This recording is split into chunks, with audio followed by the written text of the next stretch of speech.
Bienvenido a la segunda parte de este denso pero muy satisfactorio curso. Como sabes, en esta sección se van a analizar los aspectos fiscales que se derivan de las principales actividades que en materia blockchain puedes llegar a tener, o al menos la mayoría de ellas, o bueno, de lo que por lo menos platiqué en el primer video general.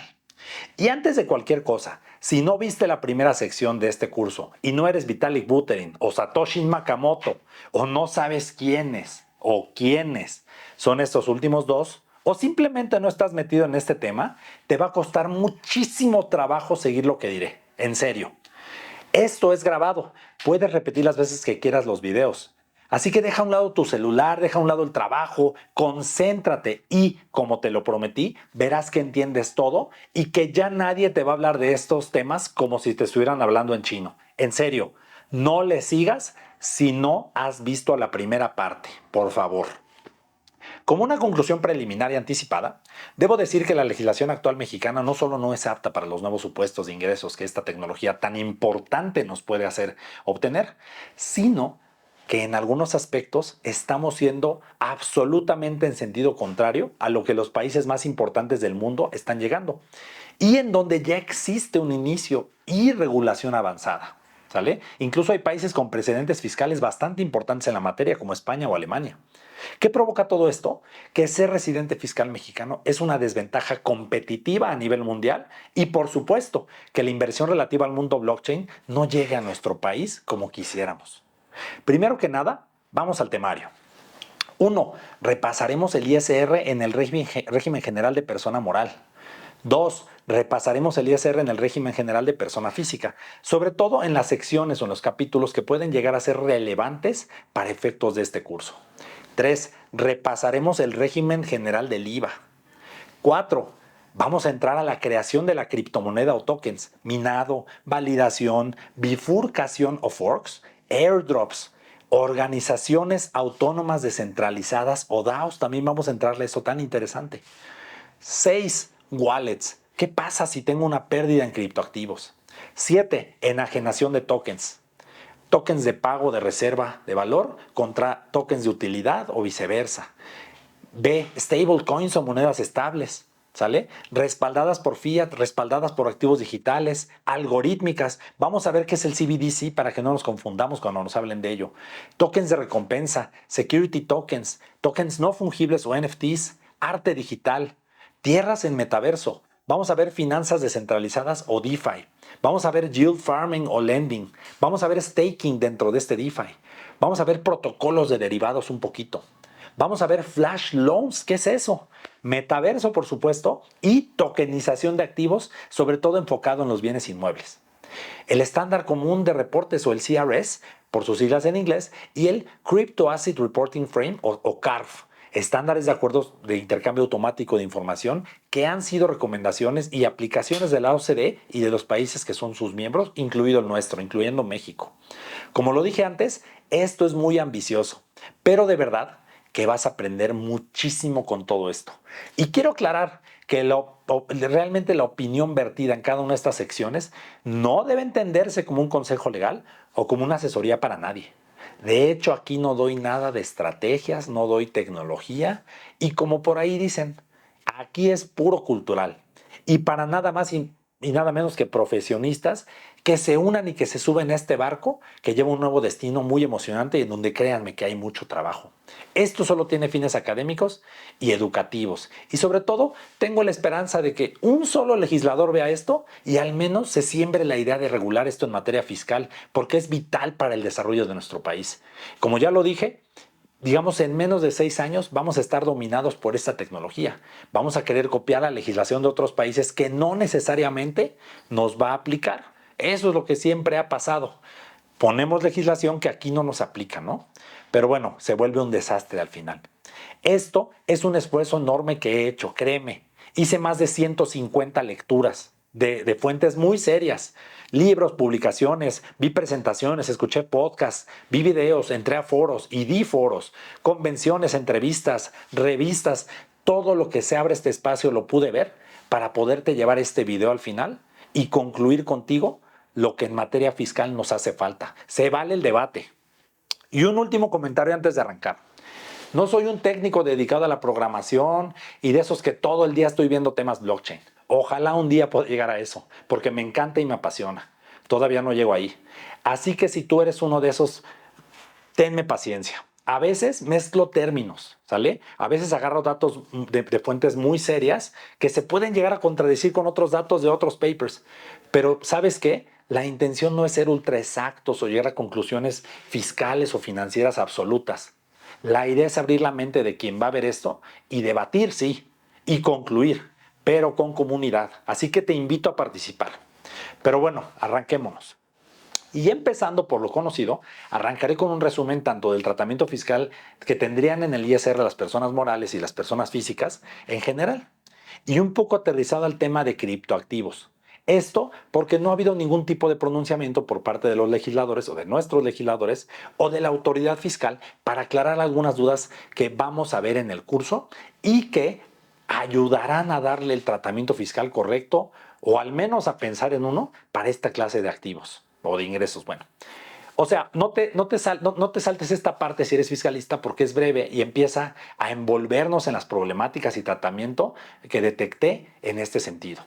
Y sí, aunque México es un país que lidera mucho en aspectos regulatorios fiscales, en general a nivel Latinoamérica, en este rubro se ha quedado lo más atrás posible. Nos ha quedado a deber muchísimo, dado que fuera de algunas circulares emitidas por el Banco de México y la famosa ley FinTech y la ley de antilavado, en donde solo hay pronunciamientos demasiado generales y a la defensiva respecto del tema, no hay más. Al principio fuimos el primer país de Latinoamérica en publicar algunas reglas de FinTech y de criptoactivos, y esto fue muy esperanzador para todos, pero ahí se quedó, trunco. Por ahí hay algo de Prodecon que en algún momento publicaron muy atinado, pero siento que le faltó el tema del IVA, por ejemplo, y analizar, digamos, las clases de ingresos que puedes tener en el mundo blockchain, al menos las más comunes. Me parece que México decepcionó en este tema y sobre todo porque a nivel internacional ya hay muchos precedentes, como ya lo dije, o pronunciamientos, pues de este tema, y pues hay países donde la legislación fiscal y regulatoria está bastante ya muy avanzada. Y por supuesto, esos países sí que se han llevado la inversión. En materia fiscal, nuestro análisis se centrará en los dos impuestos federales que pueden detonarse en el mundo blockchain. Uno, el impuesto sobre la renta y dos, el impuesto al valor agregado. ¿Ok? Entonces empecemos con el ISR, el régimen general de persona moral. Dos recordatorios. Uno, el objeto de este curso es que tú entiendas de qué se trata todo esto de la blockchain y el tratamiento fiscal de cada uno de los tipos de ingresos y costos, ¿no? Mismos que vamos a analizar acá, pero primordialmente es precisamente al entender la blockchain lo mejor posible.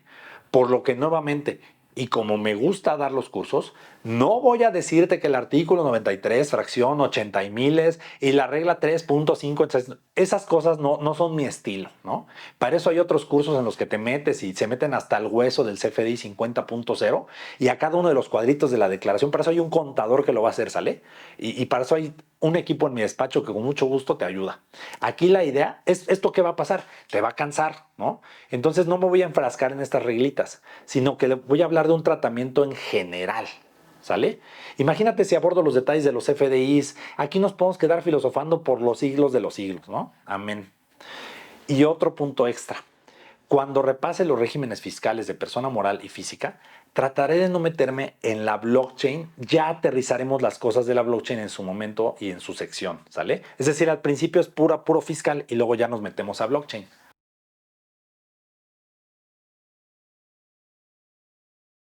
Acuérdate, la persona moral es igual a empresa o sociedad. En términos de la ley del impuesto sobre la renta, las personas morales deberán calcular el impuesto sobre la renta sobre la ganancia, es decir, ingresos menos costos y gastos, lo cual se denomina el resultado fiscal del ejercicio. O sea, cómo les fue en el año fiscalmente, ¿no? Y a eso le aplicamos la tasa del 30%, que es la tasa que las empresas o personas morales deben aplicar sobre su utilidad. Para determinar el resultado fiscal al que se le aplica la tasa del 30%, se debe disminuir de los ingresos acumulables, ya lo dije, las deducciones autorizadas, es decir, aquellos gastos o inversiones estrictamente indispensables para realizar la actividad de un negocio y que cumpla con todos los requisitos de la ley digamos, los que me impone la propia ley para poderlos hacer deducibles. Y bueno, a esto también se le disminuye la famosa PTU o participación de los trabajadores en las utilidades, Ujú. Siempre que hayan sido pagadas. Entonces, una vez aplicada esta fórmula, tenemos el famoso resultado fiscal. A este resultado fiscal se le aplica la tasa del 30% y ese resultado nuevo es el ISR por pagar, impuesto sobre la renta por pagar. También puede ser que las deducciones autorizadas excedan a los ingresos que obtuvimos, es decir, que las erogaciones o los gastos o inversiones que realizó la empresa sean mayores a los ingresos obtenidos. En ese caso se detonará una pérdida fiscal que podrá ser aplicada en los siguientes ejercicios hasta 10, ¿sale? Y estos 10 ejercicios me servirán para poder aplicarla contra futuras utilidades. Y si luego de aplicar alguna pérdida en ejercicios anteriores todavía me queda un resultado fiscal positivo, entonces a ese resultado ya le aplico la tasa del 30% para determinar el ISR. Todo esto se hace de manera anual, por supuesto. Y ahora sí entramos al tema de los pagos provisionales. Pero resulta que el ISR no se calcula solo una vez al año para personas morales, sino también de manera mensual, a través de lo que llamamos pagos provisionales, que no son más que pagos por adelantado de lo que se supone que va a ser ISR anual y que se calculan multiplicando los ingresos mensuales de forma acumulada por un factor de utilidad.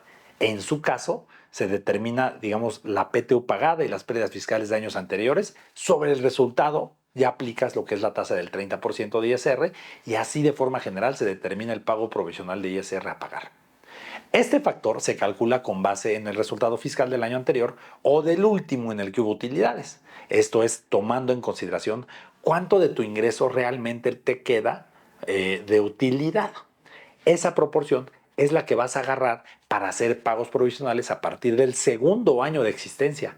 Y si lo piensas, el hecho de que el factor ya contemple una utilidad implícita también necesariamente contempla deducciones en que incurrí el año pasado. Por eso, el pago provisional no tiene deducciones directas, sino que trae una porción de las que ya, digamos, de las que ya contempla en el resultado, las del año pasado, ¿no? Vayamos a los ingresos. Dentro de los ingresos acumulables se encuentran contemplados básicamente cualquier tipo de ingreso, no solo las entradas en efectivo por lo que sean ganancias, por ejemplo la ganancia en la enajenación de propiedades de bienes, en especie, o sea, cuando me pagan con la entrega de algo diferente al efectivo, como si se tratara de una permuta, por ejemplo, ¿me sale? Un token o una moneda, empezando a dar ejemplos. También en crédito, los ingresos en crédito también los contemplo, todo eso es ingreso. Luego, a algunas personas les cuesta trabajo entender el concepto de qué es una permuta, ¿no? Que es un intercambio de activos o un trueque. Y para efectos fiscales se trata de dos enajenaciones, o sea, dos ventas de bienes. Hay gente que cree que no se debe pagar impuesto por esto, pero la respuesta es sí. Cada quien, cada parte, tiene que ver cuánto ganó en esa operación por cada una de las enajenaciones. Hay incluso ingresos que son acumulables y que tal vez nunca vas a ver. Les dicen ingresos fantasmas. Por ejemplo, la ganancia cambiaria si la empresa tiene moneda extranjera y esa moneda extranjera se revalúa durante un año, aun cuando no la hayas cambiado a pesos. O el famoso ajuste anual por inflación, que se puede dar cuando cambia el poder adquisitivo en el caso de que hayas pedido prestado dinero, ¿no? Y si lo piensas, cuando hay inflación, la empresa paga la misma cantidad de dinero en lugar de la cantidad actualizada por inflación. Eso es acumulable, por ejemplo. ¿Y cuándo se reconocen los ingresos? Hay tres momentos para casi cualquier tipo de empresa. Lo que suceda primero determinará el momento de acumulación. Uno, cuando expires la factura o el CFDI famoso, ¿sale? Aunque no te paguen, ya debes el impuesto. Dos, cuando te dan un adelanto o un anticipo, aunque sea de $1. Y tres, cuando entregas el bien o prestas el servicio que quedaste de prestar. O sea, por ejemplo, si una empresa que vende autos recibe un enganche de 10,000 pesos por un coche que cuesta 300,000 pesos, la empresa ya debe reconocer el ISR que se detone en el pago provisional de ese mes sobre el monto total de la venta del coche, es decir, por los 300,000 pesos. O peor, en la mayoría de los casos, con que tú emitas la factura, ya estás obligado a pagar el ISR por el monto de la factura, aunque no te hayan pagado ni un peso. Increíble, pero cierto. Ahora, vamos a las deducciones autorizadas, que como ya lo dije, son los costos, los gastos o inversiones que los contribuyentes realizan para llevar a cabo su actividad. Para que una deducción sea procedente, se tienen que cumplir con muchísimos requisitos. Del mundo entero, México es uno de los países con más requisitos que hay para poder tomar una deducción. Y es que en México reina la sustancia sobre la forma, al grado que la PRODECON, nuestra Procuraduría de Defensa de los Contribuyentes, heroica por cierto, ha tenido que emitir documentos en donde opina que no deberían darle un peso tan grande a la forma cuando es en perjuicio monumental hacia el contribuyente por no cumplirla. El listado de los requisitos para deducir es uno de los más largos y tediosos de toda la ley. Esto va a ser súper relevante para esta plática porque vamos a ver que incluso hay cuestiones que digamos que no hacen sentido en el mundo blockchain, pero que están en nuestra ley y que provocarían que nada fuera deducible a la hora de operar con criptoactivos, ¿no? Por cuestiones ajenas al contribuyente. Entre otros muchos requisitos de la deducción está el que los costos y gastos estén debidamente registrados en contabilidad, que se paguen con transferencia electrónica. También puede haber tarjetas, medios electrónicos, cuando son arriba de 2,000 pesos. Vamos a ver si el pagar con criptoactivos se puede entender como transferencia electrónica. Eso va a ser muy interesante, ¿no? Para mí sí hay argumentos. El pago sería en especie cuando es en cripto, por ejemplo, en el caso en el que estoy pensando ahora, como una permuta. Otro requisito es que tengas la factura o el CFDI de la compra o del gasto. Este requisito lo vamos a ver bien complicado en varios casos, porque comprar y vender cripto en un exchange o un protocolo descentralizado, pues es muy difícil si no es mexicano y pues prácticamente no hay mexicanos, ¿no? Pero bueno, esta va a ser otra de las complicaciones a las que vamos a entrar. En materia de facturas, en la práctica es casi imposible que emitan un comprobante fiscal con los requisitos que piden de la miscelánea. Ya también vamos a entrar ahí. Imagínate un exchange centralizado emitiendo una factura. Esto es muy complicado. En su caso sería uno centralizado, tipo un Binance, un Kraken, y pues no necesariamente te va a pelar si le falta un dato al recibo que te están dando, ¿eh? Pero bueno, ahí hay un exchange en Australia que creo que este sí emite facturas como uno se las pide y pues debería haber más, ¿no? Si saben de más, pues pónganlo en los comentarios. Creo que este se llama Independent Reserve, pero es muy raro, ¿no? Entonces, si te fijas en México, para poder deducir fiscalmente, se pide dentro de los requisitos que haya un CFDI o factura. Por ahí si es una operación con el extranjero, pues la factura debe cumplir con ciertos requisitos porque no va a ser CFDI. Que tenga el nombre de contribuyente, que tenga el número de identificación del contribuyente, o sea, su RFC, su domicilio, etcétera, ¿no? Los exchanges no suelen hacer esto. Y bueno, están los metaversos, está DeFi. Yo vislumbro que esto va a ser un problema muy grande que se va a ir acentuando por el tema de deducibilidad al operar en el mundo de la blockchain como tal. Y esto sin mencionar el IVA, que pues no sería acreditable en ninguno de los casos, ¿no? Bueno, o sea, no creo que con toda honestidad que el mundo de la blockchain vaya a decir, ay, ¿saben qué? México pide estos requisitos y si no, no podemos operar con ellos. La verdad no creo que eso vaya a pasar y por eso digo, pues que de alguna manera ser residente en México es una desventaja respecto de los demás países, tratándose del tema, pues blockchain, en la medida que el fisco o los legisladores no volteen a ver esto. Hay otro requisito que es el más importante de todos para mí, que es que el gasto o inversión sean estrictamente indispensables. El concepto de estricta indispensabilidad ha causado muchísima controversia a lo largo de los años porque, como sabes, generalmente hay desacuerdos entre lo que es necesario para generar un negocio y lo que no lo es. Digamos aquí entre el SAT y los contribuyentes. Pero afortunadamente ya hay muchas reglas y precedentes judiciales al respecto. Los tribunales han dicho que lo estrictamente indispensables, en pocas palabras, es, digamos, básicamente lo que sin eso correría en peligro la continuidad de mi propio negocio.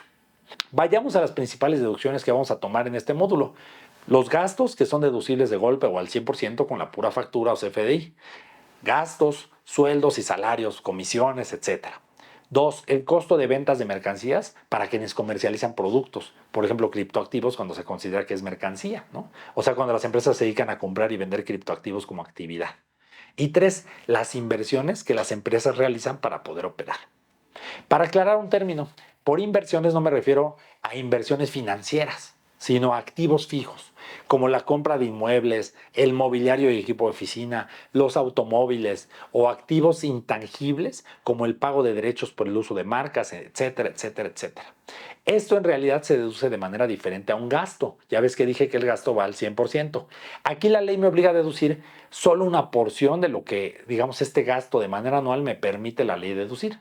Ejemplo, si compro un edificio, la ley me permite deducir hasta el 5% del 100% cada año. Entonces, este edificio me tardaría yo en deducirlo o depreciarlo 20 años. Si compro una computadora, la ley me deja deducir algo así como el 30% del valor de la computadora cada año, por lo que tardaría un poquito más de 3 años en deducirlo. Y esto se hace para evitar que se hagan planeaciones financieras o fiscales que nos lleven a pérdidas grandes para no pagar ISR y tener ISR a favor para siguientes años. Digamos que la planeación básica consistiría en esto, pero la ley ya no lo permite. Y volviendo a las deducciones, como a veces vamos a hacer referencia, digamos, en este video, vamos a hablar del ajuste anual por inflación y lo voy a repasar rápidamente. Un poco lo expliqué cuando hablamos de los ingresos fantasma y cuando hablaré de tokenización, ¿no? El ajuste inflacionario solo aplica cuando pagamos el ISR como personas morales y surge de la posición que tenemos de nuestras cuentas por cobrar y cuentas por pagar, generando un ingreso si son mayores nuestras deudas o una deducción si es que, es más lo que nos deben, ¿no? Incluso se considera el dinero que tenemos en el banco para este cálculo. Para hacerlo más sencillo, una empresa debe dinero sin interés. Pasando un año y paga, ¿ok? Cuando lo paga a su acreedor, esta persona recibirá la misma cantidad de dinero que prestó hace un año, pero digamos que hubo un 5% de inflación. Es decir, todo se hizo 5% más costoso. Por ello, uno de los conceptos de inflación es la pérdida del valor del dinero con el tiempo, ¿sale? Y bueno, en este caso, esta persona que cobró tiene un 5% menos de capacidad de compra. Yo presté y cuando me pagan ya no puedo comprar lo mismo. Y no es mi culpa, ni es la culpa de a quien le presté. Entonces la ley permite que esa persona deduzca el 5% del valor de lo que prestó y nosotros acumulemos el 5% de lo que nos prestaron, bajo el concepto de ajuste inflacionario. Terminamos deducciones. Vayamos a las pérdidas. Y solo conceptualmente. Como ya lo dije, las pérdidas se detonan cuando las deducciones excedan los ingresos de la persona moral. ¿Sale? En este caso, digamos, tenemos 10 años para poderla aplicar en caso de que tengamos una utilidad a futuro. Y esto es lo que considero que se debe saber cuando hablamos de personas morales y hablamos de blockchain. Ya verás cómo voy aterrizando los conceptos en cada tipo de ingreso. Igual, si es necesario, cada que tengas duda, puedes regresar a la primera parte del curso para aclararlo.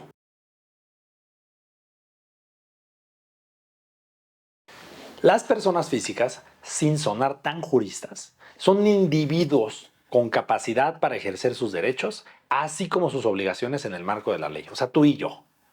En este régimen, básicamente, digamos, se va a regular dependiendo del tipo de ingreso que se obtiene. Para ello, la ley del impuesto sobre la renta agrupa 9 clases de ingresos y las tasas pueden ir de alrededor desde el 1.9 para quienes declaran algo irrisorio en el año y hasta el 35% para quienes ganan a partir de 4.5 millones de pesos anuales.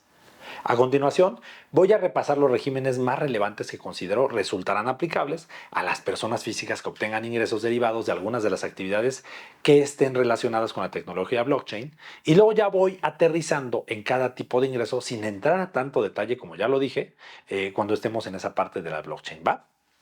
Arranquemos. Esta es la primera clase de ingreso que tendrán las personas físicas, la que representa una de las principales fuentes, digamos, pagaderas de ISR en México. Y por eso ocupan el primer capítulo al que se refiere la ley. Hablaré de este régimen porque además de que empieza a haber casos en los que pagan con criptoactivos un sueldo, ojo, lo cual conforme a la ley, digamos, laboral podría resultar cuestionable, hay algunos países en los que digamos que este tipo de ingreso pues es común e incluso el ingreso por minería se considera como un asimilado al salario. Básicamente este régimen cómo funciona es que tu patrón o empleador te paga el sueldo o salario, pero te retiene el ISR, dependiendo de cuánto te pagaron, hasta el 35% si ganas, por ejemplo, más de 4.5 millones de pesos. Y esa retención sirve de pago provisional y ya luego en la declaración anual haces cuentas con el fisco. Pero la idea general es que te retienen y te olvidas pues de realizar algo más. Solo en algunos supuestos tendrás que presentar tu declaración anual. Por ejemplo, hay reglitas. Si ganas más de 400,000 pesos o tienes más de un patrón, pues tendrás tú mismo que presentar tu declaración anual. Y si no, la empresa o tu patrón pues lo presenta por ti. Lo que te retengan lo acreditas contra lo que debes pagar en la declaración anual y listo. Aquí no hay mucha ciencia. Entras al portal del SAT y todo ahí debe estar precargado. Así que realmente no puedes necesitar tanto contador para todo esto, ¿no? Este régimen no permite deducciones, salvo las deducciones personales, que en general son los gastos médicos, los hospitalarios, los gastos funerarios, intereses por créditos hipotecarios, por ejemplo, las aportaciones para planes personales de retiro, entre otros. Y estas deducciones le aplican a todas las personas físicas sin importar la clase de los 9 ingresos que contempla la ley y que obtengan. Y ojo, conforme a recientes reformas fiscales, si ganas más de 75 millones de pesos por ingresos asimilados, no podrás estar en ese régimen, el cual asimila la actividad empresarial, de la que ahorita voy a hablar. En un tratamiento justo, pues como su nombre lo dice, asimilado al salario.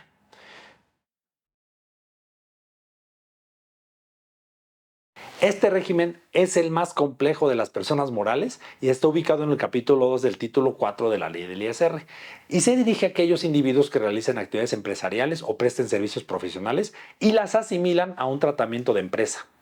Dentro de la definición de actividades empresariales se encuentran los ingresos por actividades, por ejemplo, comerciales, industriales, agrícolas, ganaderas, silvícolas y pesqueras, y dentro de los servicios profesionales son aquellos que se consideren independientes. Uh-huh.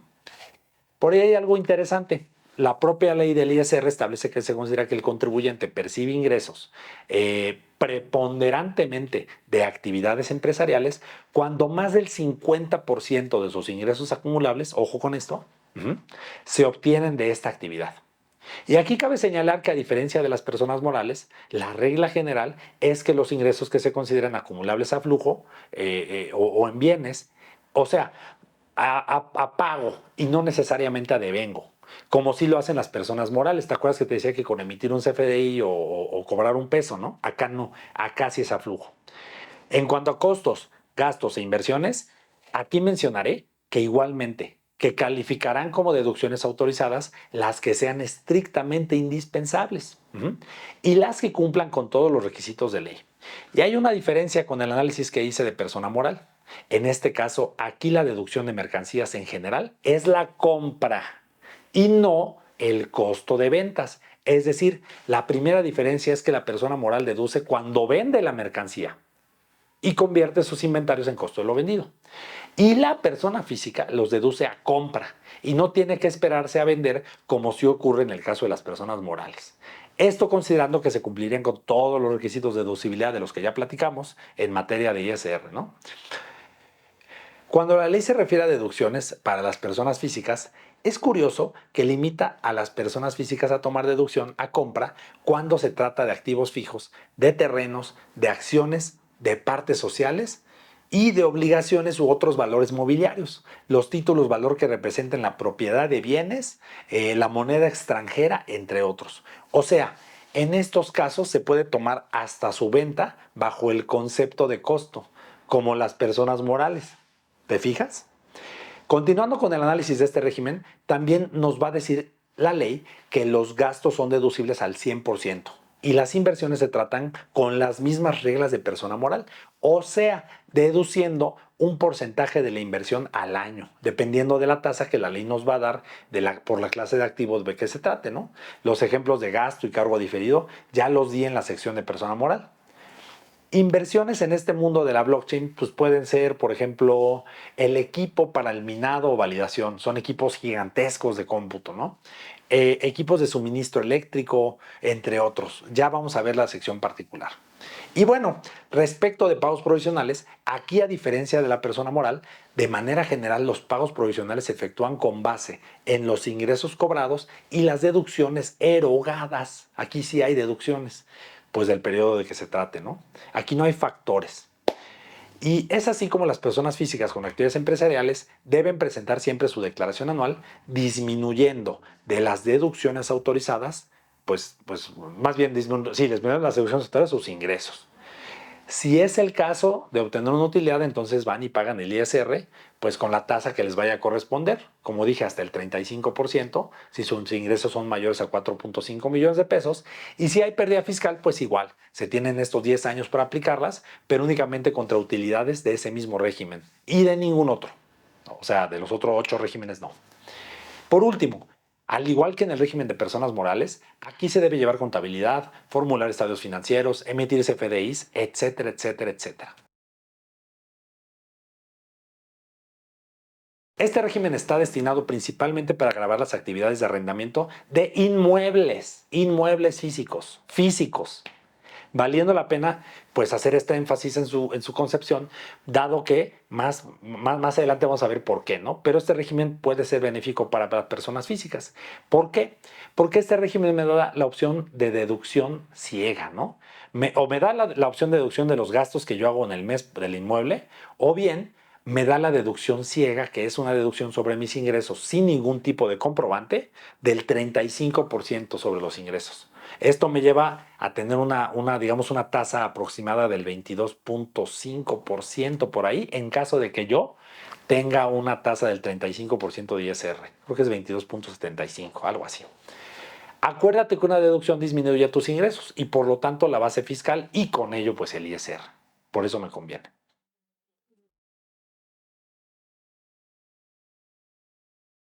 Este régimen es importante porque me parece que la mayoría de las personas caerán en él, ya que resulta aplicable a quien eventualmente realiza transacciones en el mundo cripto. Si te dedicas precisamente al régimen de compraventa o de criptoactivos o a alguna de las actividades que voy a analizar en este módulo, entonces habrá siempre que hacer el análisis de si caes en el régimen de actividad empresarial o si caes en este régimen, ¿sale? O incluso si caes en el régimen de otros ingresos. Aquí es cuando se trata de compra-venta de criptoactivos, ¿no?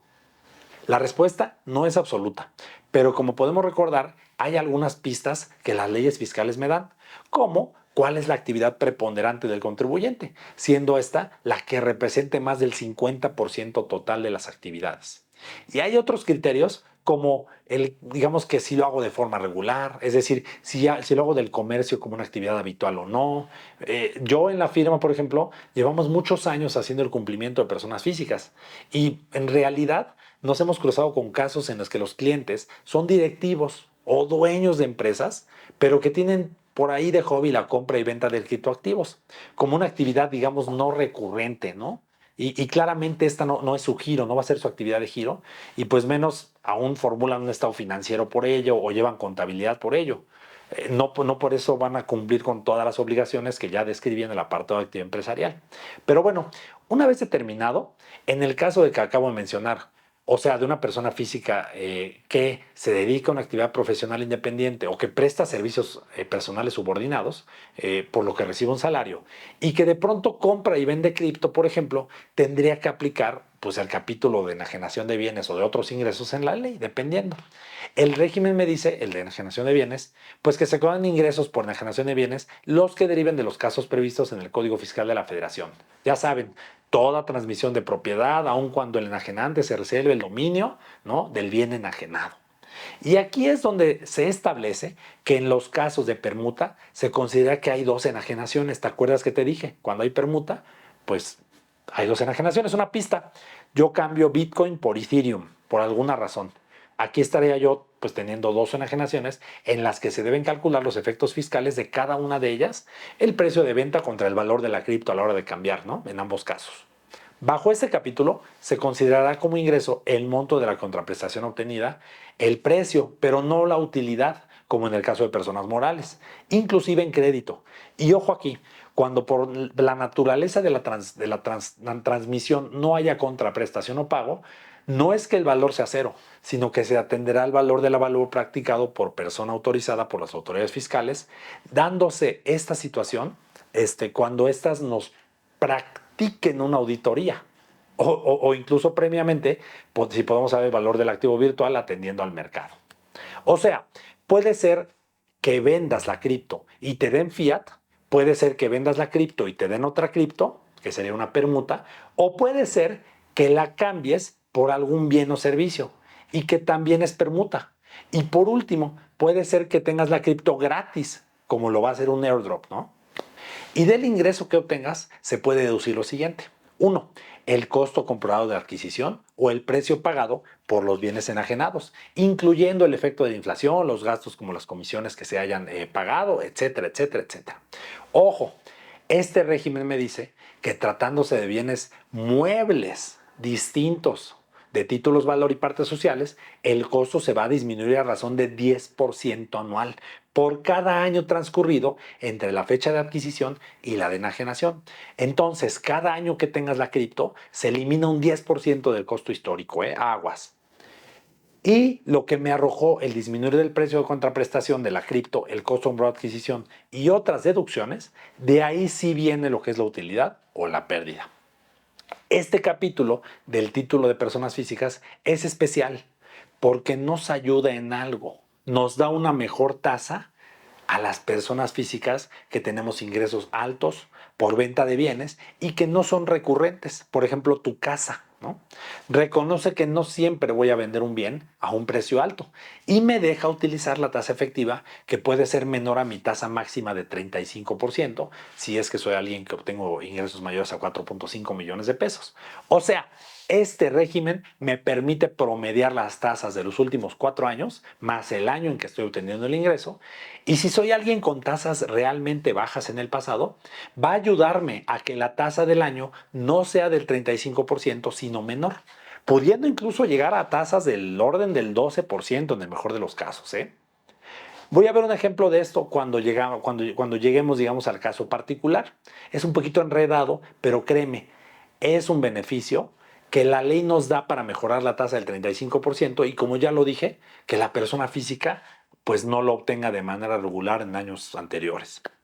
Luego, también es relevante mencionar que la propia ley me dice que cuando los contribuyentes efectúen deducciones de las que ya mencioné y sufran pérdidas en la enajenación de bienes inmuebles, acciones, certificados de aportación patrimonial emitidos por sociedades nacionales de crédito y partes sociales, solo ese tipo de bienes limitativos, entonces se pueden disminuir dichas pérdidas en el año de calendario que se trate o en los 3 siguientes. O conforme unas reglas que también me hacen separar el monto de las pérdidas para efectos de su aplicación y se vuelve un relajo, ¿sale?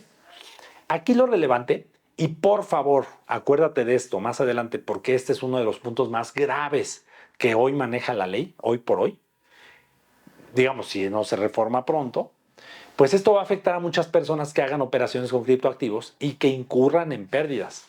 Y es que la ley, como dije, es limitativa en el listado de bienes para poder tomar estas pérdidas y jamás hace referencia a activos virtuales y menos aún a criptoactivos.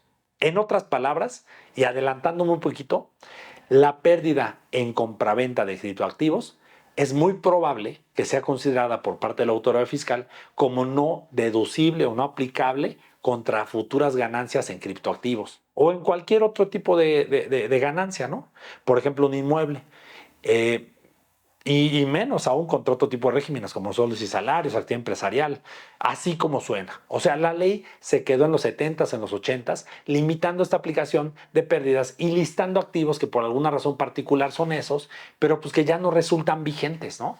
Por lo que limita mis derechos como contribuyente para deducir, digamos, pérdidas bastante reales, o sea, pérdidas reales, ¿no? Ahora, respecto de los famosos pagos provisionales, que recuerdas, son pagos por su cuenta del impuesto anual. Pero ya en la declaración anual haces la cuenta a ver cómo te fue, a ver si pagaste de más o pagaste de menos. Recordando que las personas físicas la deben presentar en el mes de abril esta declaración anual y ahí hacer las cuentas. Estos sí deben hacerse bajo este concepto. pero solo si la operación rebasa de 227,400 pesos, como 11,500 dólares, por decir algo. O sea, si la operación de enajenación es menor de este monto, pues no hay que hacer ningún tipo de pago provisional realmente, sino reconocer ya en la declaración anual cómo nos fue. Y si es que la operación sí rebasa estos 227,400 pesos, el pago provisional se calculará aplicando el 20% sobre el monto de la operación y será retenido por el adquirente si este es residente en el país, ¿sale? O es un residente extranjero con establecimiento permanente en México. Excepto en los casos en los que el enajenante manifieste por escrito al adquirente, pues que efectuará un pago provisional menor y siempre que se cumpla con una serie de requisitos como el que haya un dictamen en la operación, por un contador público certificado, entre otros. Ahora que acabé el régimen de personas físicas, vamos a ver un poquito de IVA y de retenciones que trae todo este tema del esquema de plataformas digitales que nació hace un par de años. Y bueno, en principio esto le habla pues, a servicios como el de intermediación, el de streaming, el de Mercado Libre, plataformas como Rappi, Uber Eats, pero que también puede agarrar a los exchanges. Aquí es donde todo empieza a complicarse bastante más. Igual, la ley dice, en el caso de que el adquirente no sea residente en el país, el enajenante enterará el impuesto correspondiente mediante declaración que presentará ante las oficinas autorizadas dentro de los 15 días siguientes a la obtención del ingreso. O sea, cada que vendes un criptoactivo y la venta supera los 11,500 dólares americanos o los 227,400 pesos, debes realizar tu pago provisional tú solito del 20%. Eso sí suena más razonable, incluso cuando hables de criptoactivos, ¿no? Pero aquí viene algo que es muy difícil también y que digamos que la misma ley me dice que pues cuando el adquirente efectúe la retención del 20%, va a expedir el comprobante fiscal al enajenante y constancia de la misma. Y acompañará una copia de dichos documentos al presentar la declaración anual. Cabe resaltar que la propia ley otorga una exención a la enajenación de bienes muebles, distintos de las acciones, de las partes sociales o de los títulos valor y de las inversiones del contribuyente, cuando en un año de calendario la diferencia entre el total de las enajenaciones y el costo de adquisición, es decir, la ganancia, no exceda de 3 veces la UMA o la unidad de medida y actualización o algo así, ¿vale? Elevado al año. Esto más o menos estamos hablando de 114,000 pesos, 113,500 pesos, ¿sale? Y pues en el caso de criptoactivos resultaría aplicable. O sea, en general el repaso al régimen general de personas morales y de personas físicas, pues acabo de darlo y créeme, esto va a servir para que en adelante pueda irme más rápido resolviendo los casos que se van a ir presentando en la explicación de los tipos de ingreso que se derivan del mundo del blockchain.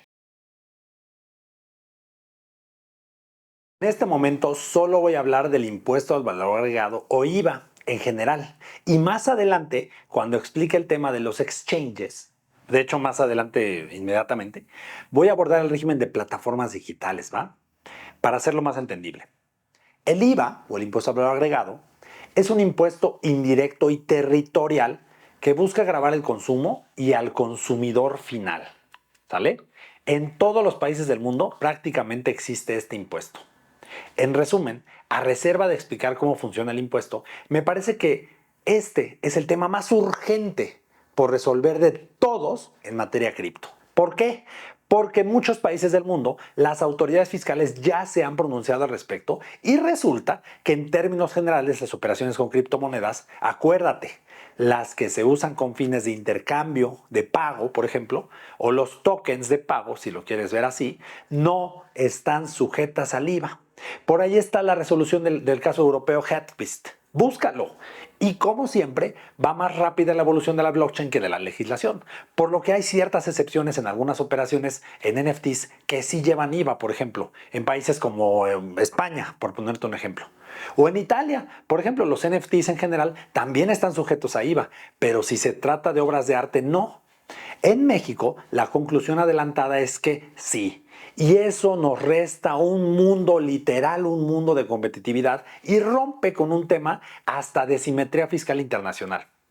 Incluso hay casos de jurisdicciones súper evolucionadas, como la alemana, en donde se concluyó por parte de los tribunales que el IVA se detona hasta que salgas del ecosistema cripto o consumes ya en el mundo real algún producto o servicio, ¿no? con criptoactivos. O sea, puedes hacer tus negocios dentro del ecosistema y no pagar IVA, sino hasta que realmente lo transformas nuevamente a fiat o lo consumes. Tiene todo el sentido del mundo, ¿no lo crees? Pero volviendo a la explicación general del IVA, en IVA básicamente se graban los siguientes actos. 1. La enajenación de bienes. 2. La prestación de servicios independientes, o sea, los salarios de los empleados de una empresa que son dependientes, por ejemplo, esos no. 3. El otorgamiento del uso o goce temporal de bienes, por ejemplo, una oficina, ¿no? Y 4. La importación de bienes o servicios. Cuando vas a la tienda y compras una paleta, básicamente pagas el precio más un 16% de IVA. Ojo, en región fronteriza es menor la tasa, pero no voy a entrar en complejidades de esas ahorita, ¿sale? Ese 16% va y lo paga la tiendita al SAT. Así de fácil y sencillo, suena como es, ¿no? Pero ¿qué es lo que hace tan complejo el IVA? La tiendita, para poder vender esa paleta, la tuvo que haber comprado a un proveedor. Entonces la tiendita la compró, digamos, en 7 pesos más IVA y la vendió en 10 pesos más IVA. Cuando la tiendita que la compró pagó 1.12 pesos por haberla comprado. Y cuando la tiendita vende ese producto en 10 pesos, cobrará adicionalmente pues 1.6 pesos de IVA. Entonces, cuando se acaba el mes, la tiendita hace cuentas. Y si le debe al fisco, ¿no? Pues dice 1.6 menos 1.2, en realidad la tiendita le debe 48 centavos de peso, pues al fisco. Es decir, el IVA sobre su utilidad. Y para poder disminuir los 1.6 pesos, es decir, el IVA acreditable, pues básicamente se deben cumplir una serie de condiciones, las cuales detallaré más adelante. Hasta aquí todo está claro, ¿no? Y puedo decir que en la medida en la que se cumpla con los requisitos de acreditamiento, que más adelante diré, pues ese acreditamiento va a ir perfectamente al 100%. Un paréntesis, el IVA solo es a cobro, o sea, a flujo de efectivo, o sea, si cae en alguno de mis bolsas, ¿no? ¿Sale?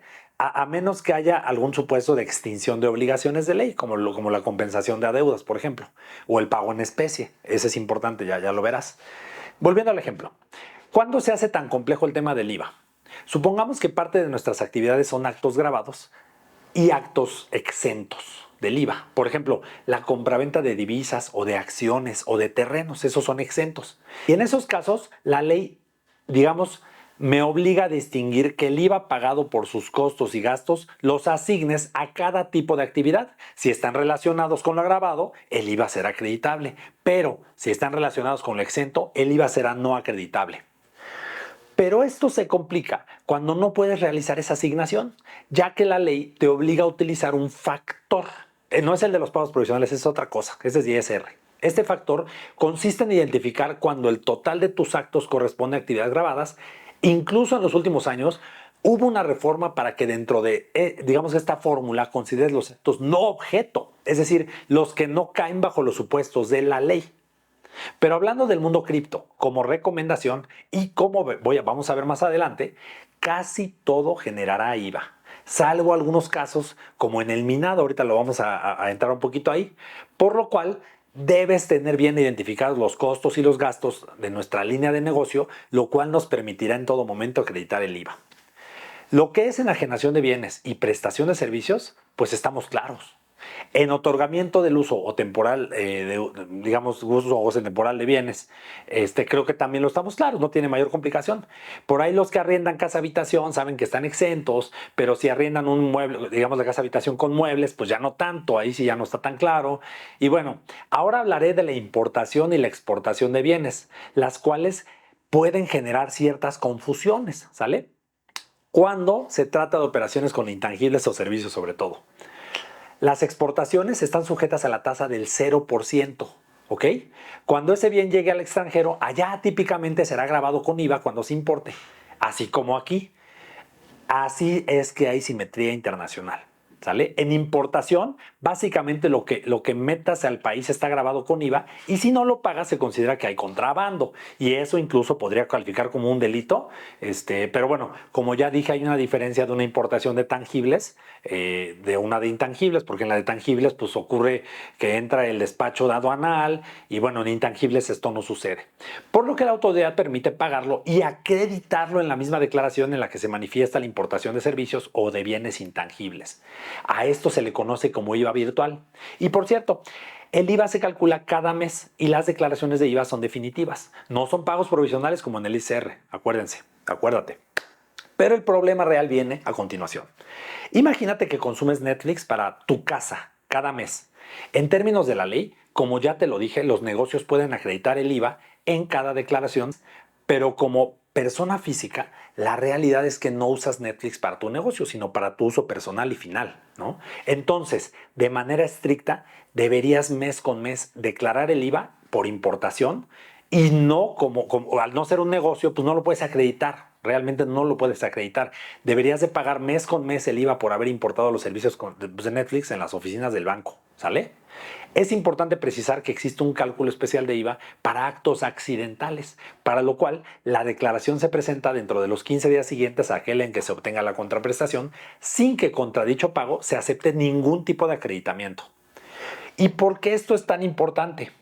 Porque la criptomoneda o los tokens son activos virtuales. Legalmente son activos intangibles. Entonces no son moneda en circulación ni ningún concepto que se encuentre exento de IVA. ¿Sale? Por lo que en principio se debe pagar el IVA por estas operaciones. Así de claro y sencillo. Imagínate el caso de Netflix. Si no realizas actividad empresarial, y repito, pasaría algo similar con la criptomoneda. Deberías de considerar que cuando la adquieres es una importación de activos intangibles y entonces pagar tu IVA por su importación, como en el ejemplo de Netflix estoy diciendo, ¿no? Sin que puedas acreditar porque no eres un negocio, sino en el caso en el que estoy diciendo, puedo llegar a ser el empleado de un corporativo multinacional cuya única actividad o la mía sería ser empleado. Y nadie que conozca yo hoy en día lo hace. Ese es el problema y el tema, ni con Netflix ni con criptomonedas. Hasta ahora el objetivo es que hayas entendido las generales de ISR, personas físicas y morales, y el IVA, para que luego, cuando ya hable yo de estos temas en el análisis de los ingresos derivados de la blockchain, digamos que los tengas un poquito frescos, ¿no? Pero bueno, no es todo. Aquí va el régimen de plataformas digitales de IVA, como lo prometí, que es súper importante, pero que viene por separado. No puedo referirme al tema del IVA sin referirme al tema de plataformas digitales. Sin querer dar un curso de esto, que podría durar varias horas, solo resumiré lo importante. Y solo para aclarar, esta reforma entró en vigor en 2020 y va teledirigida a dos grandes objetivos, ¿sale? El primero es que las personas físicas que trabajen como prestadores de servicios de plataformas digitales, tipo conductores de aplicaciones de servicios de transporte privado, Uber, Rappi, etcétera, ¿no? Repartidores de comida, pues ellos estén sujetos a impuestos. Y segundo, quienes pongan a disposición inmuebles por plataformas digitales o muebles en las ventas, por ejemplo, paguen también sus impuestos. ¿Por qué? Porque la enorme mayoría de estas plataformas están constituidas en el extranjero y en paraísos fiscales encima. Y no es que no paguen impuestos en sus países de origen, solo que muchísimas startups así se constituyen para poder levantar fondos y pues obviamente operar de manera exitosa. Es un tema más americano que otra cosa, pero bueno. Y sí que ha dado resultado esta reforma. Se han recabado más de 11 billones con B de pesos por esta reforma. Así que ha sido muy benéfica para la recaudación y la verdad es justo que todos paguemos impuestos. La reforma buscó tres objetivos que la verdad son muy claros. Uno, mayor recaudación, y sí que lo ha logrado, ya lo dije. Dos, reforzamiento de mecanismos de fiscalización a través de las recaudadores, que serían las propias plataformas, aunque sean extranjeras. Y tres, que la autoridad fiscal pueda tener información valiosa para recaudar, auditar o para detectar asimetrías, ¿sale? Esta información también la usa. Vamos primero a tocar muy ligeramente el ISR porque esto no se trata de ISR para nuestros efectos. Y luego vamos a ver el IVA, pero hay que tocar las dos, ¿sale? De los dos quiero hablarte. Nada más para aclarar. Esta reforma no alcanza a los negocios que tienen sus propios sitios web. Por ejemplo, Walmart.com no lo alcanza porque no es una plataforma digital ajena, ¿no? Digamos que esa es una empresa particular y vende sus propios productos y a él le aplica el IVA y el ISR por aparte. Ahora sí, en materia de ISR, las plataformas prácticamente están obligadas a retener un porcentaje muy bajito del ISR y ya cada una de las más de 800,000 personas físicas prestadoras de servicios pagará la diferencia que le corresponda u optará porque esa retención se considere como definitiva en los términos de la propia ley, es decir, ya no presentará declaración anual, sino que lo que le retuvieron es todo, ¿no?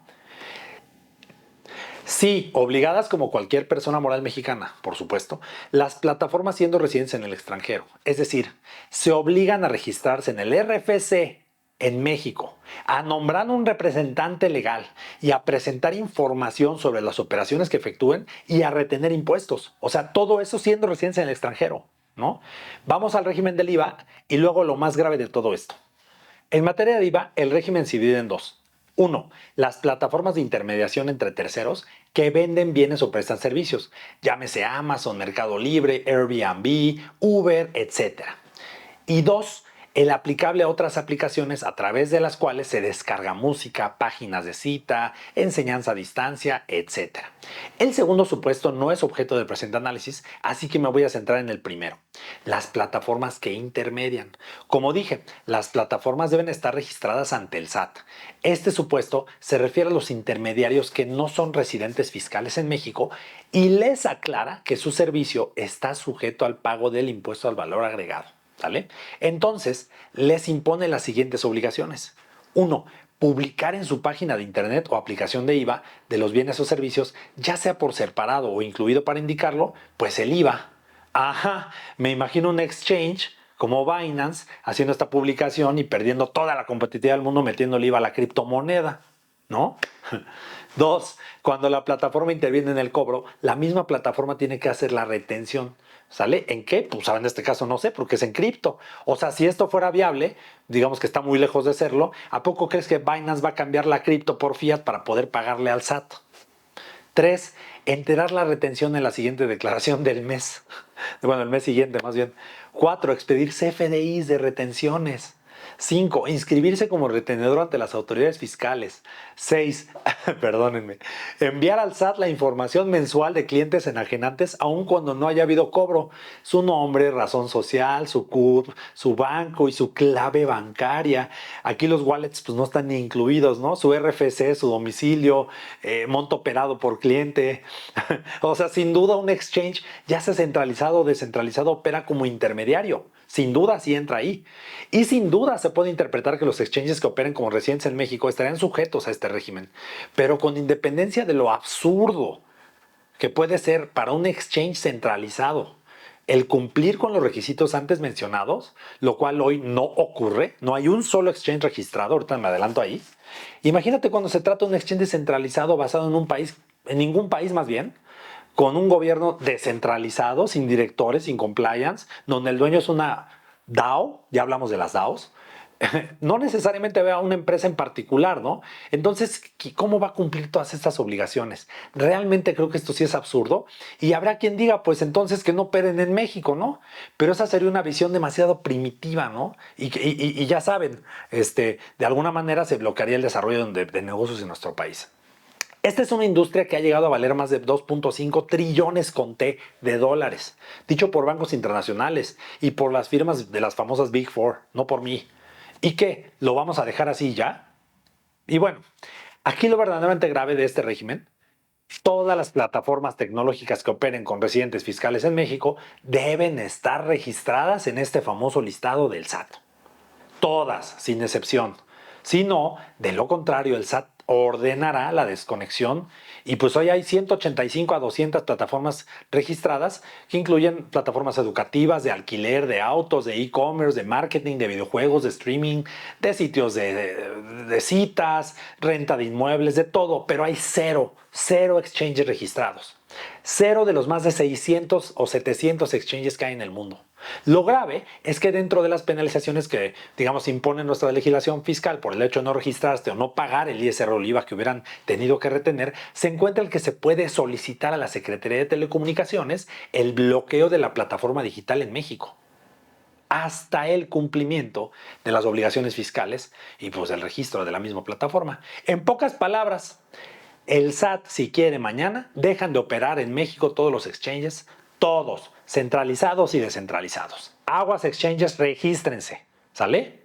Y ahora sí, ya acabé con lo general. Vámonos a la parte interesante, el tratamiento fiscal del día de hoy, 2023 todavía, de los principales tipos de ingreso de la blockchain. Todas las secciones las voy a dividir en lo siguiente. Operaciones efectuadas conociendo a tu contraparte cuando eso es posible, Por ejemplo, en la venta de criptomonedas cuando son operaciones de las llamadas over the counter OTC. Grábate este concepto. Ahí es cuando sí conoces a tu contraparte, ¿sale? Y operaciones en las que no conoces a tu contraparte, como cuando vendes criptomonedas o criptoactivos en un exchange centralizado o no, ¿sale? O cuando minas o validas. O se hace a través de un exchange, ¿sale? Y la otra división va a ser mucho entre personas físicas y morales, es decir, todos los supuestos anteriores, pero las dos clases de contribuyentes. O sea, al principio va a ser un poquito pesado y me disculpas, ya después se va a ir relajando la cosa. En todos los casos voy a hablar del IVA y del ISR. Y permítame hablar de un primer supuesto que es la compra y venta de criptomonedas y tokens, incluso antes del minado y la validación, ¿va?